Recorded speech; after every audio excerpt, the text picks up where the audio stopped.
All right, we're going to get started with our post-race media availabilities for today's Toyota Save Mart 350 here at Sonoma Raceway. We're joined by Jeff Gordon with Hendrick Motorsports.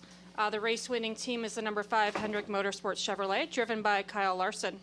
We will go straight to questions for Jeff. If you have a question, please raise your hand. We'll get a wireless microphone to you, and we'll start in the back with Jenna. She's coming up the middle to you, Jenna. Hey, Jeff.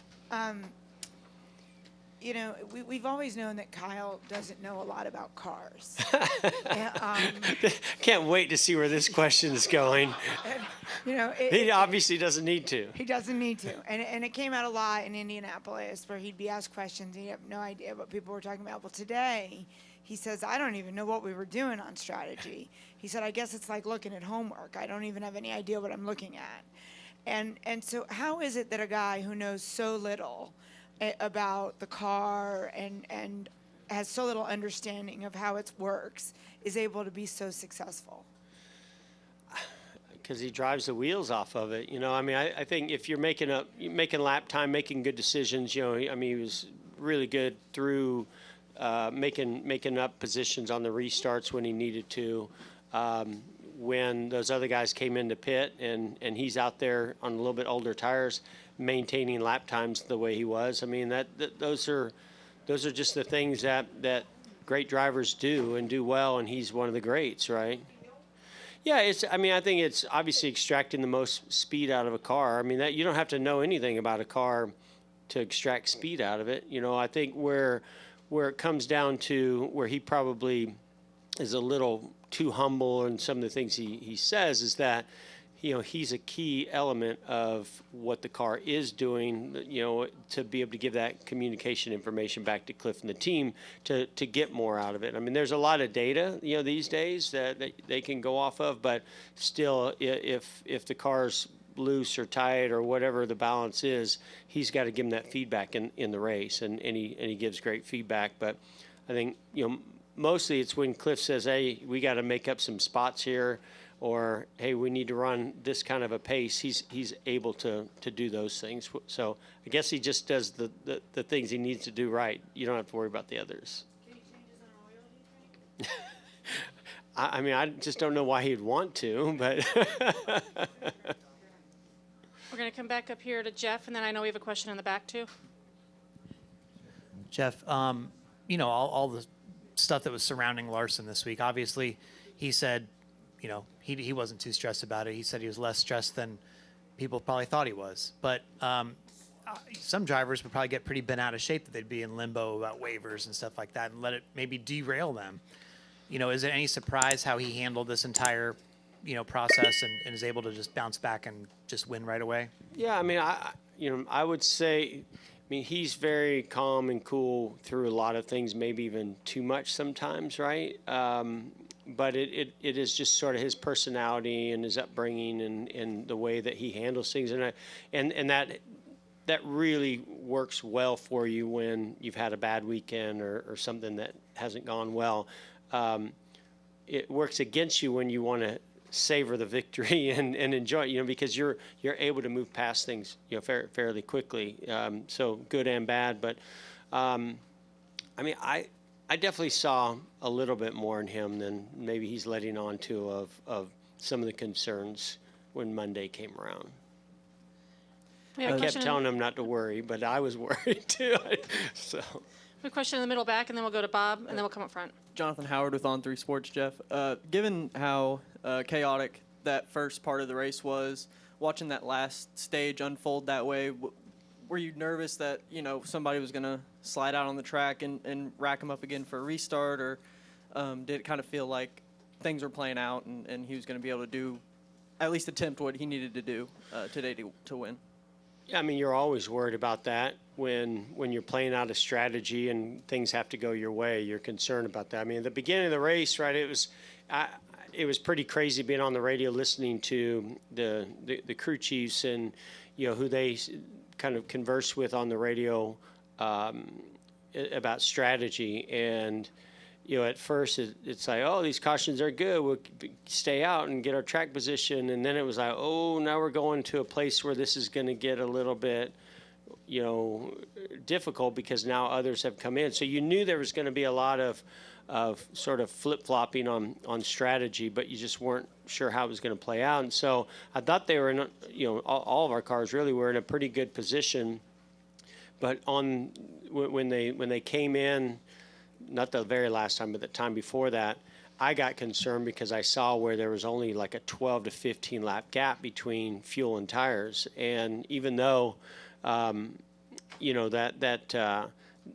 if it went green, that could play out well. But if it didn't, that gap just gets narrower and narrower where the advantage is not there, and it even got to a place at one point where, like the 48 you saw, they came in as soon as they knew they could make it to the end and just said, hey, let's just get fuel, as soon as we can, and no tires. And had the 5 and the 9 done that strategy, they wouldn't have gotten, the win or the position that the 9 got. So, I tell you what, these races are never easy to win on the racetrack, as you're navigating the track and the competitors. But boy, on the pit box, listen to these guys and the stress that's going on of when you have a car you think is capable of winning, but not sure if you're making the right decisions. That's where the real stress is. I'm going to go in the far back to Bob, then we'll go up here to Kevin, and then Adam. Bob Pockris, Fox Sports.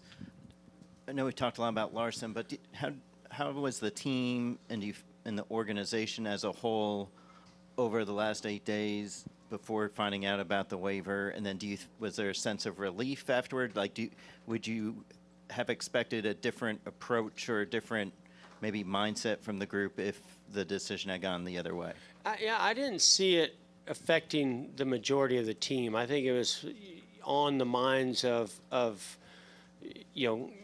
Cliff and Kyle and Rick and Jeff Andrews and myself and Chad and at that level, maybe on the PR media side of things. But as far as how that trickled down the team, I didn't see where they were really unwavered by it. I mean, they seem to, that's a funny word for, but no, they seem to be business as usual and prepping for the next race, the next 2 races, the way that they normally do. So, I think the best medicine in any of those situations is getting back to the racetrack. And so especially when they got here and, home track for Kyle and I think a track that they enjoy racing at and a lot of the competitors do. So I think that put a lot of that to rest.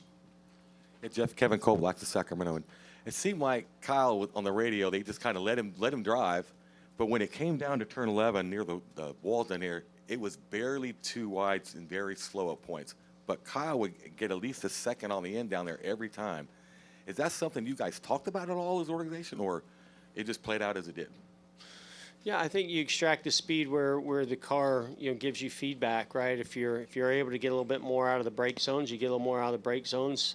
If this is one of those tracks where you have the low speed stuff and you have a setup that might be good for the low speed stuff, but how do you make the car good on the high speed as well? And so this has always been a compromise type of racetrack as a driver and as a team setting the car up.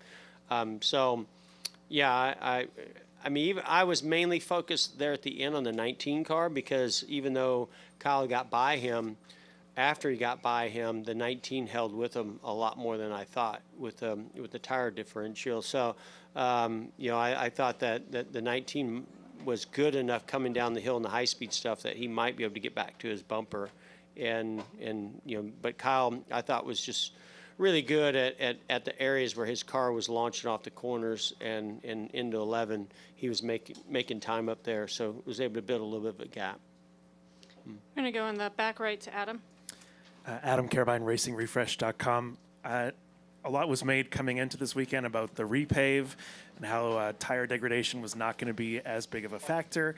It looks like Kyle Larson ended up winning because he had fresher tires. Is that something like...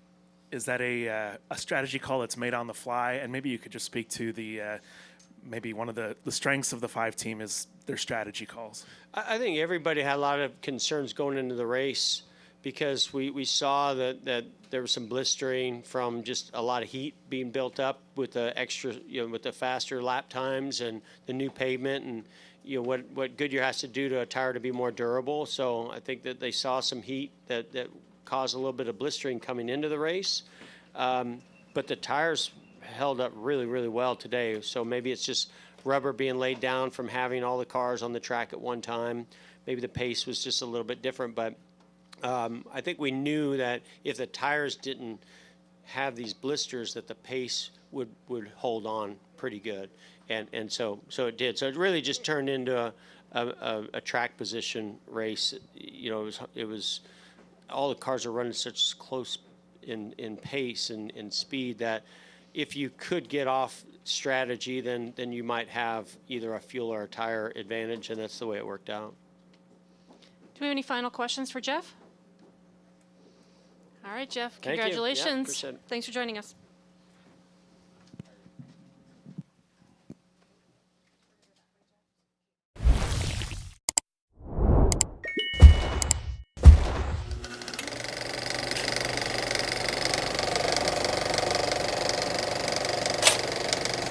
All right, there's the checkered flag. Great job, driver.